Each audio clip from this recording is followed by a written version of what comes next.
স্ক্রিনের মধ্যে একজন পুলিশ এমনকি দুইজন সাধারণ মানুষকে দেখতে পারতেছেন, একজন ছেলে এমনকি একজন বাবা। দর্শক একটা বিষয় হলো যে এই পুলিশ যখন এই দুই বাবা ও ছেলেকে মোটরসাইকেল চালা অবস্থায় দেখে, তো দেখে যে তার সন্তানের মাথায় হেলমেট নেই।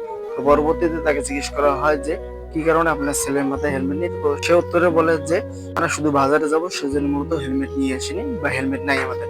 তো পরবর্তীতে এই পুলিশ কি করে, সে কিন্তু চাইলে মামলা দিতে পারতো। কেননা সচরাচর আমরা যে বিষয়গুলো দেখি যে সাধারণভাবে আমরা যদি কোনো একটা জায়গায় যাই, কোনো পুলিশকে যদি বলি যে ভাই আমরা হেলমেটটা নিয়ে আসিনি বা হেলমেট কিনবো, তো তারপরে কি করে তারা কিন্তু মামলা দিয়ে দেয়। সেই জায়গায় এই পুলিশটা মানে যে একটা কাজ করছে সেটা হলো যে সে বলছে যে আমি চাইলে কিন্তু তোমাকে মামলা দিয়ে দিতে পারতাম, কিন্তু মামলা দেবো না। এই লোকটার ড্রাইভিং লাইসেন্স এমনকি তার যে ট্যাক্স টোকেন সবকিছু নিয়ে রাখে, আর বলে যে তুমি তোমার সন্তানের জন্য একটি হেলমেট নিয়ে এসো।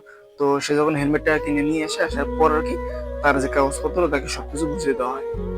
তো এই ধরনের যদি মানুষ বাংলাদেশে থাকে বা এই ধরনের পুলিশ থাকে, তাহলে কখনোই মানুষ হেনস্থার শিকার হবে না, এমনকি বিভ্রান্তিতে পড়বে না। তো আপনারা এই বিষয় নিয়ে কি বলেন অবশ্যই ক্ষমা করতে পারেন, আর এই পুলিশের কাজটা ঠিক করেছে কি ভুল করেছে সেটাও ক্ষমা করতে পারেন। দেখা হবে নতুন কোনো ভিডিও।